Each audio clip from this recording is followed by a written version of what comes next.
This is Supply Chain Breakdown, and today we will be breaking down why you should be forecasting more than just demand. My name's Conor, I'm Communications Director here at Lokad, and to my left in studio, as always, Lokad founder Joannes Vermorel. Now, before we start, two questions. One, where are you watching from? We're in Paris. And two, key question that really frames the entire discussion.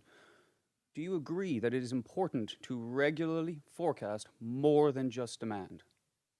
Key question, but it is one that is going to influence, obviously, the entire discussion. And at that point, Joannes, I know time is pressing today, so we'll get straight into it. This conversation was inspired by one of the lectures I went back and rewatched. This is Lead Time Forecasting, lecture 5.3. And in that you argued, and I quote, anything that isn't known with a reasonable degree of certainty deserves a forecast. Now, I know you a bit better than most. I know that you don't think anything is certain, except death, and in France, taxes, for sure. So my question is, to get the ball rolling, what are the known unknowns, the things we know we don't know in supply chain? So if you look, I would say the supply chain literature, it's all about forecasting sales. I mean, it's literally 1,000 papers to one when it comes to forecasting demand, which means time series forecasting for sales in practice, and forecasting anything else. So at the time I was surveying the literature, and the ratio I ended up with was for 1,000 papers discussing forecasting sales, there was one paper discussing the forecasting of lead time. So obviously, lead time is very important. It's always, I would say, a known unknown, because you want to, if you want to have quality of service, you need to say, okay, I will be serving this amount of customers for how long? Because obviously, depending on your lead times, if it takes 6 months for the stuff to arrive, you need to cover 6 months worth of demand. If the supplier can deliver in 48 hours, a much shorter amount of time. And the reality is that in virtually all industries, suppliers are not completely perfectly reliable. Yeah. And then that's just the first one. The lead time is like very obvious. Then you have prices. You have the prices of your own suppliers. They can bump their price up or down, depending on market fluctuation. You have also the prices of your own competitors that can force your hand. A competitor can lower their price, force you to lower your price in turn. Or conversely, if you're lucky, a competitor go to bankruptcy and suddenly you can bump your price upward because there is one source of stress less in the market. So, and those sort of things are happening all the time. And what I'm saying is that if you do not take into account those also very consequential sources of uncertainty, then the supply chain decisions, allocation of scarce resources are going to be just very misaligned with the reality, just because it's like risk mismanagement.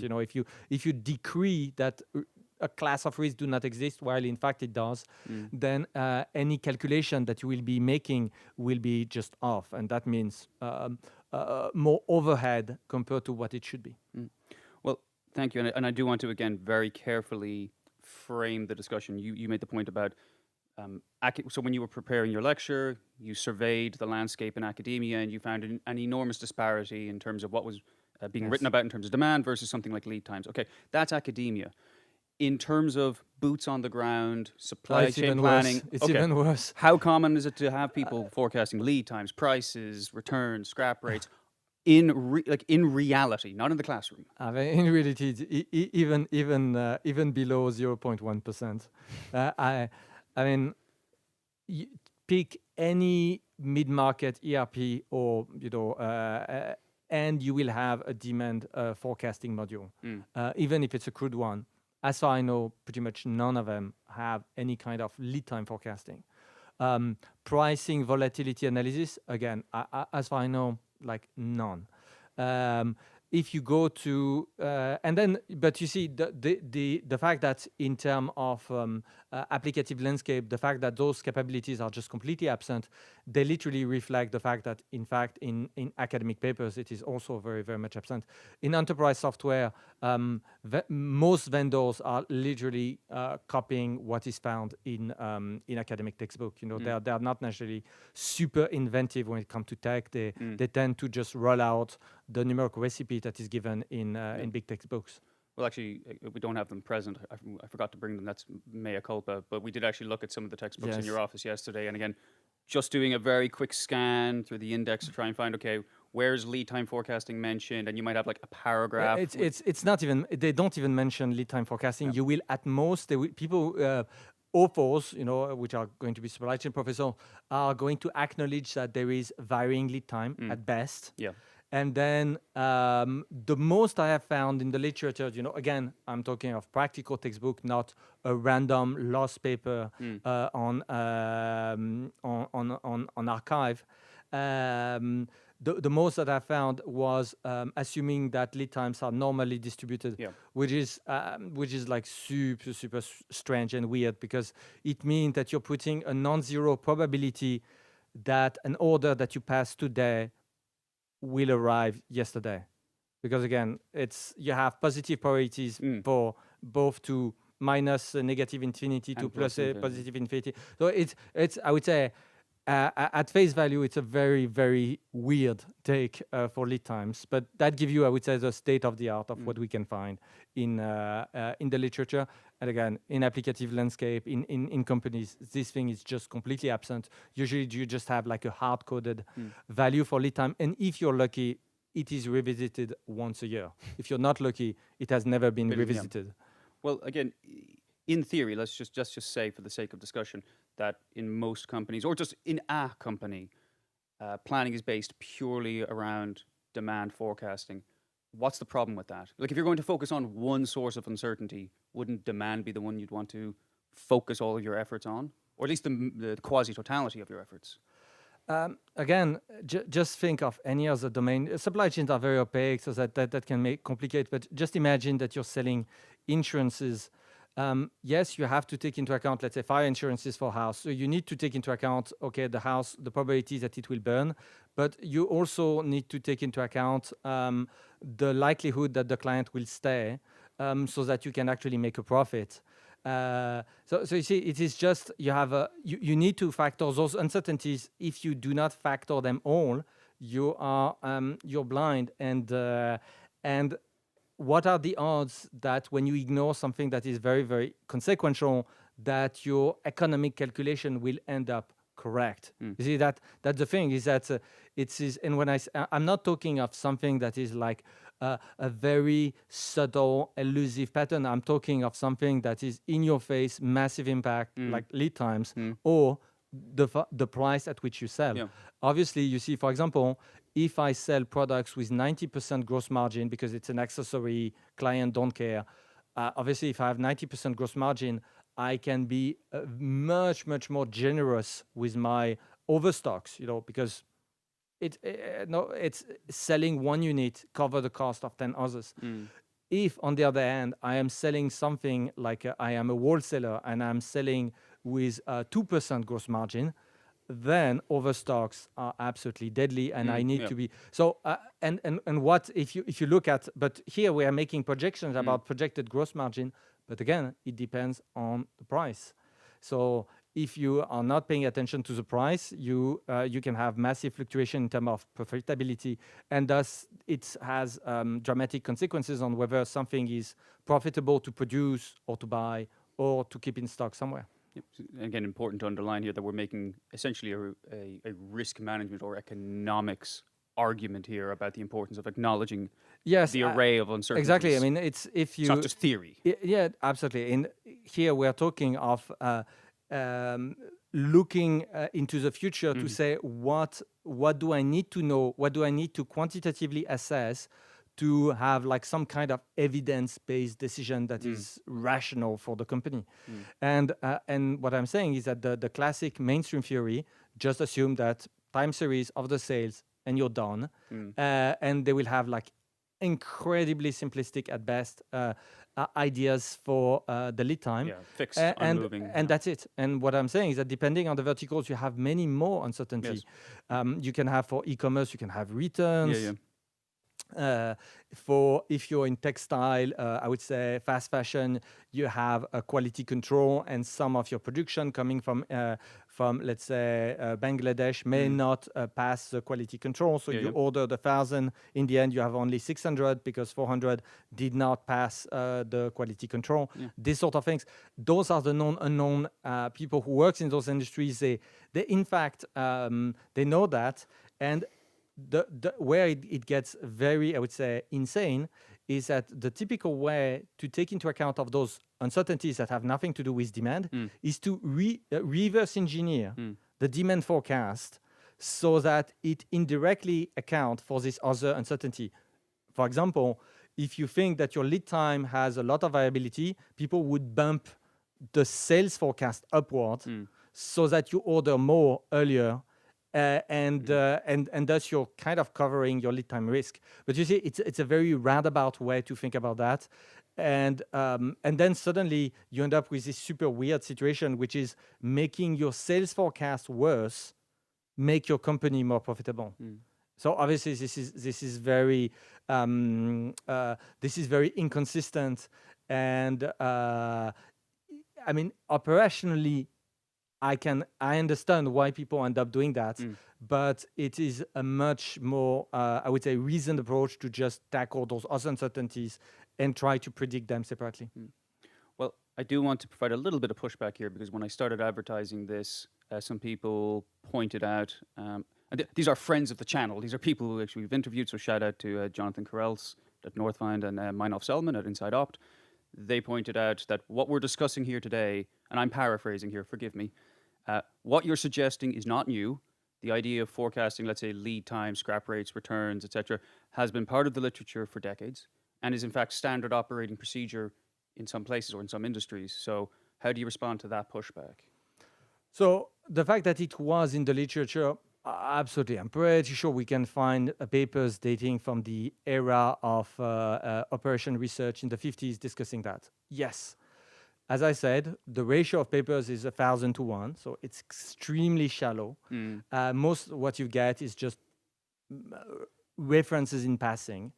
And my casual observation after talking to now after a decade and a half to hundreds of supply chain directors is that those things are absent for 99% of the companies. You know,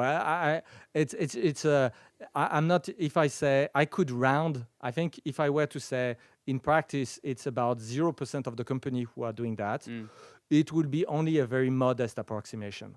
So yes, I'm pretty sure out of the 1 million companies worldwide who have a supply chain of some kind, yes, probably there are dozens of them who are doing that.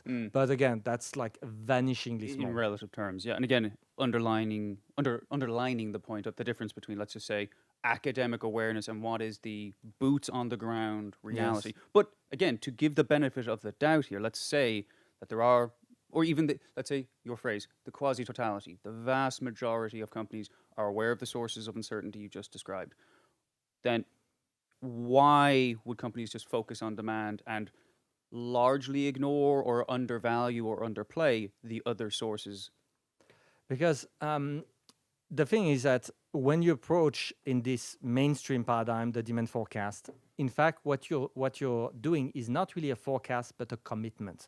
The company commit itself to serve this amount of demand. And thus, under the hood, what you have is between divisions in the company, turf, I would say turf over fiefdoms of who gets this amount of money to support their own fiefdom.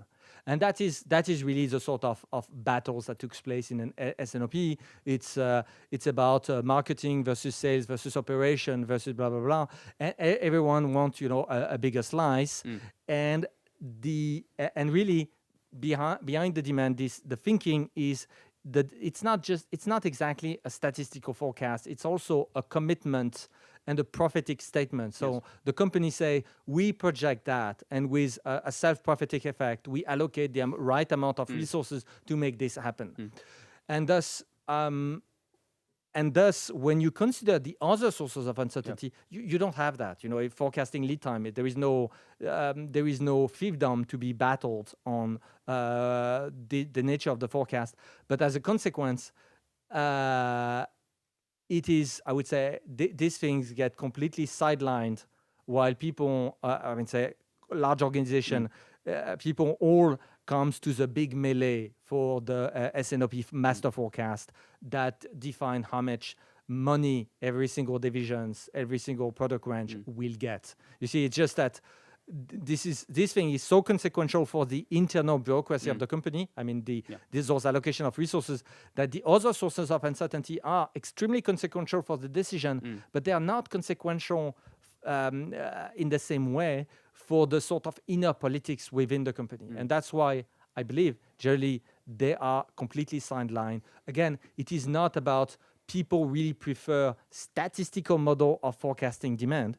It's, in fact, the demand projection is, I would say, the core of the internal battles that comes with s&op between divisions for where all those divisions compete for the internal resources of the company.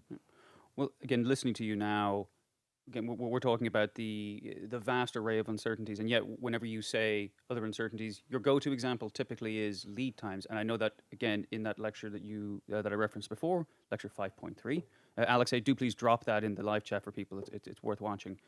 You said in that of all the sources of uncertainty, lead times are one of, if not the most important, and are, quote, incredibly underappreciated. And you did stress incredibly in that statement. You said incredibly underappreciated. So my question, and we don't have to get too deep into the weeds, but what is it about lead times that make them so important, and why are they so underappreciated? So why they're appreciated, we just covered that with the fact that there is no fiefdom to fight about. So it's really a matter of pure risk management. The outcome of this modelization will not define how much money marketing versus sales versus production actually get. But nevertheless, it is extremely consequential in terms of for the profitability of the company. So it's now why is it very important? It's because lead times are not Diracs. It's not like a distribution that says I have a supplier that always deliver in 21 days exactly. Exactly. No, we at Lokad we have worked with hundreds of companies and company data sets for lead times. Lead times are very, I would say, almost always bimodal in nature. So you have like a sharp peak that represents the delivery when the stars align, where the planets are aligned, and everything goes right according to plan. And that might be, if you're very lucky, in some industries that could be, let's say, 95% of the time, or in some other industries where it's not so reliable, let's say 80% of the time. So that's when you have perfect alignment, everything goes according to plan, you get the delivery in the specified time frame. And then there is when the planets are not aligned. The typical case is, in fact, your supplier is having at the moment a stack out. So they don't have the stuff at hand. So they can't ship it to you. You have also situations where the transporter has a problem, or the warehouse, some intermediaries is full, or there is a problem with at the customs with some kind of delayed inspection or whatever. They might be, and thus in this situation, so you're at first mode, planets aligned, you have the exact time that you were expecting. And second mode, which happened, let's say, from 5% of the time to 20 or even 30% of the time, depending on verticals, the delays get extremely long. I mean, the worst case is literally the stuff never arrives. So if you look, for example, at your average expected lead time, if you do the mathematical definition, you will very frequently get infinite values, just because, well, some stuff never arrived. So the average lead time for those, when you arrive that, you're averaging, infinity. Obviously, it's a little bit nonsense, but it's just to point out that those things, the technical term is fat tails. So that means that when things do not go according to plan, things can go very, very wrong. And it can be much, much longer. And that's something that, for example, normal distributions will never capture. They do not capture that something that was expected to arrive in 3 days take 1 year. And yet it frequently happens. Well, again, this ties into something, and I'm going to read a quote to you again from the same lecture. Again, talking about lead times, you said people typically treat it as a variability, and a variability is not something that could be controlled with compliance. So people don't typically view it as a source of uncertainty that needs to be intervened with technologically. It's something that needs to be approached through face-to-face or manual intervention. Like I pick up a phone, I call my supplier. So could you expand on that a little bit? I mean, this is mostly the mainstream view on supply chains, where again the future demand is not exactly a forecast with uncertainty; it's a commitment. And once you have this commitment, it's all about compliance. You want minimal deviation with regard to the plan. So any deviation of any kind is seen as a deficient compliance. So it's people, we are going to think of process excellency and these sort of things, and that's why this uncertainty is not really approached, because there is a mindset where this variability is just a defect. It's something that next year, when we have finally polished the product, it will be gone. And that's why I say, why do you want to forecast something like next year it will be gone because we will finally have fixed the process? Unfortunately, this what I'm describing is this uncertainty is irreducible. Why? Because it doesn't depend on you. It's decisions made by other people. Your supplier, for example, may have the inventory, but they may decide that they are going to serve another client first, not you. Too bad. It's not a very good supplier, but it's a supplier that you have. It's a decision that has been made against you. It's so you see, it's not under your control. Same thing for the prices of your competitors. It would be so nice if all your competitors could raise their price so that you could raise your price too. But guess what? Someone is going to lower the price, and that is, again, it's not up to you. And thus the source ultimately those sources of uncertainty, if we put aside things like weather and just tsunamis and all the sort of things that can happen that are in nature. Not in black swans, it's just natural events that will disrupt, earthquakes and whatnot. If we put all I would say the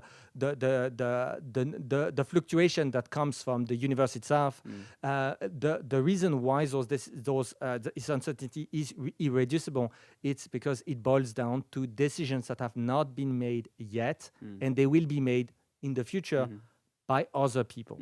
You see, so fundamentally, you are trying to guess decisions that will be made in the future by other people. That's exactly what is when you want to forecast demand, you are literally forecasting the decision that those people will buy your product in the future. This is a guess. They can change their mind. When you forecast the lead time, you assume that your supplier is going to kind of maintain the same level of investment so that they can serve you in a timely manner and that they won't discontinue their products. Obviously, you see, all of that is an amount of guesswork. That's why you end up needing those predictions. Well, again, I'm quoting you back from multiple sources, both now and in the past.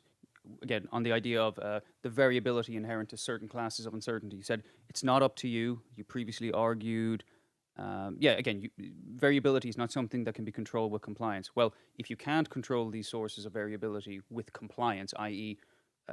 People just manually intervening, what options do people actually have to contend? One is to ignore it. We've covered that. Yeah. What else? What else is there? I mean, very frequently what people do is that they will reverse engineer the master forecast. And when I say master forecast, I mean demand forecast. Because again, in companies, when you say forecasting, although we have seen that forecasting should be applied for all the sources of uncertainties, demand, lead time, prices, returns, quality problems, yield, production yields, etc., etc., etc. In practice, when you say forecasting, it's just demand. And what they will do is that they will just reverse engineer the demand forecast, moving it up or down to kind of readjust indirectly the commitment, because behind the master forecast, you have all those commitments taken by the company, allocation of resources, and they are reverse engineering the master forecast so that those commitments makes a little bit more sense with regard to those risks. That's what is happening in practice in companies. But because it's a very roundabout way to do it, it's very inefficient. It's it is an incredibly indirect way to steer the company. Well, I am mindful of time, so I'm going to push on. But I do want to pose one question that, again, it's a comment that came from another friend of the channel, Jeff Baker, if you're watching, MIT, hello. He pointed out that in many large companies, certainly in manufacturing, the kinds of approaches that we're describing today are common. So, for example, people are obviously aware of this array of uncertainties. They're also actively forecasting them, but he made the point that often they lack the planning tools to utilize the kind of info that is being forecasted.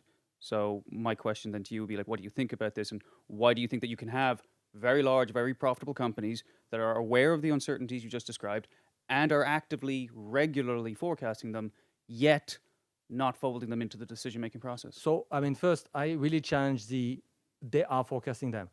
They have a data science team somewhere that is forecasting hundreds of stuff, and nobody pays any attention to what they are doing. And we'll touch on data science next week. Yeah, exactly. That's the next episode. That's my take, is that when people say, "Oh, yeah," it's a data science team which is completely isolated.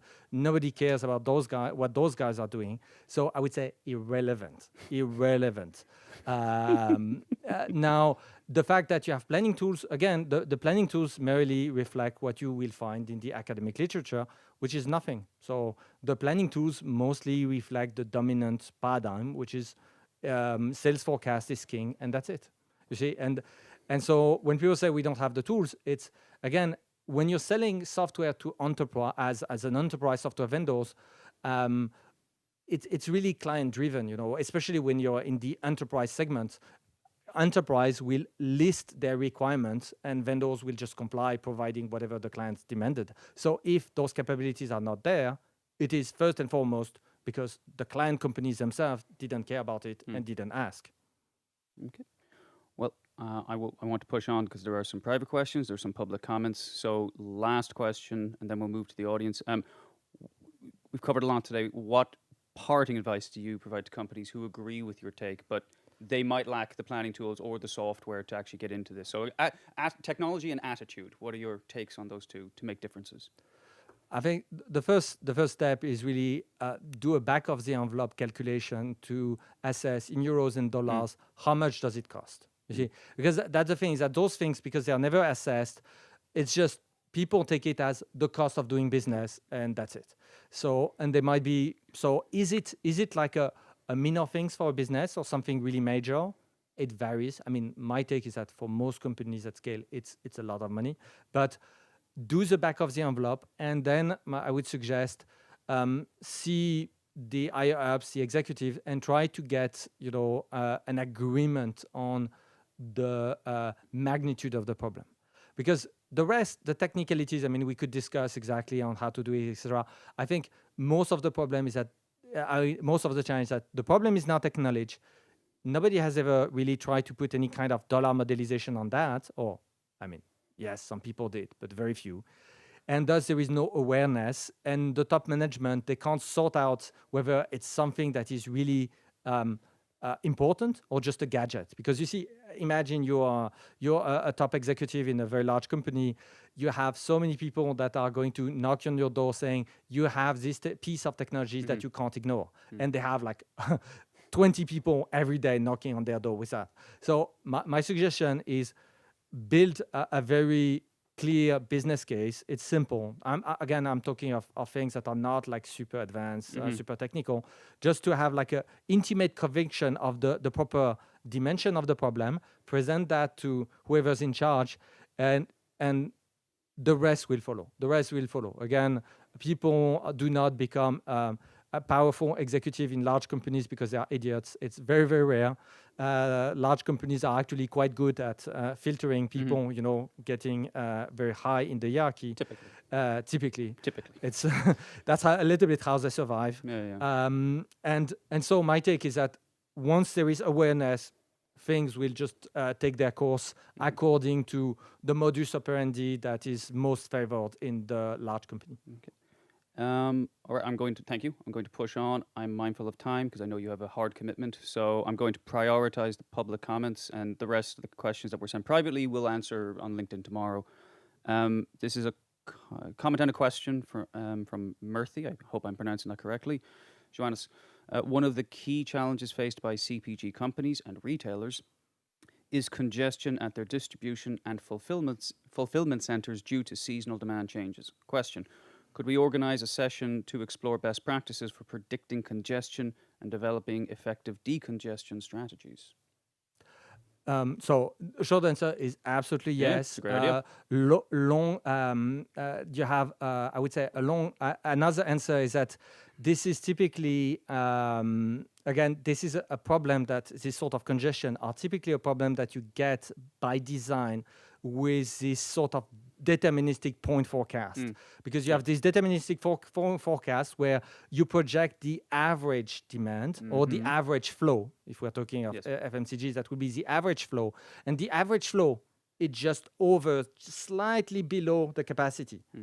And then people say it's kind of okay, but the reality is that, especially in FMCG, CPG, it's very spiky. Yes. And thus, in theory, at the weekly level, you're just below 100% utilization. But the reality is, with the fluctuation that you get, you are routinely above. So yes, there are plenty of techniques to do that. We should be discussing. There is a technique called shadow valuations, where the idea is that you want to be able to smooth things over time. And in order to do that, you need to have this opportunity cost. You need to introduce a notion of opportunity costs that reflect the risk of saturation of your DC or your production unit or transporter or whatever is actually the bottleneck. But that's slightly different from the topic of, I would say, the various sources of uncertainty.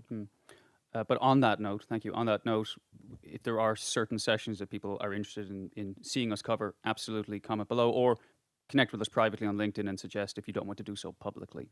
Joannes, I'll push on. Again, forgive me the pronunciation if it's incorrect.